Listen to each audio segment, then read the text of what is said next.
na nyinyi mnani let down, mnaniweka chini, kwa sababu tumeambia nyinyi mujiandikishe kwa SHA, mmekataa kabisa. Hiyo mmekataa. Kaunti ya Narok mmekataa mambo ya SHA, sijui kwa nini.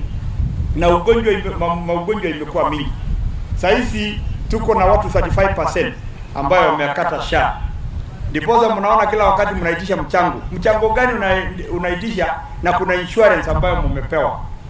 Naomba kwa heshima kuu, hasa leo tukiwa Masishi, kama familia yako hawajajiandikisha na SHA, tafadhali ujiandikisha na SHA, kwa sababu itakusaidia wakati unaenda hospitali.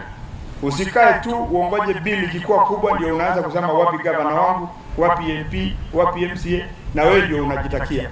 Na mambo ya ugonjwa siku hizi haikuambii inakuja, inafika tu, imefika na unaona bili imekuwa kubwa.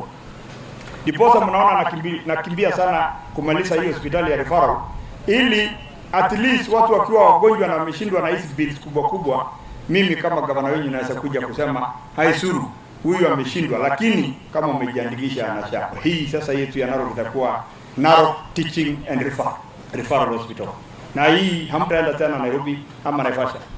Madaktari 260 tayari nimeadvertise, tunaandika, na tuko na specialist ya cancer, high blood pressure, hizo magonjwa zingine zote ambao mmekuwa mkienda kutafuta Nakuru ama Nairobi, sasa mtakuwa mkitibiwa hapa Narok.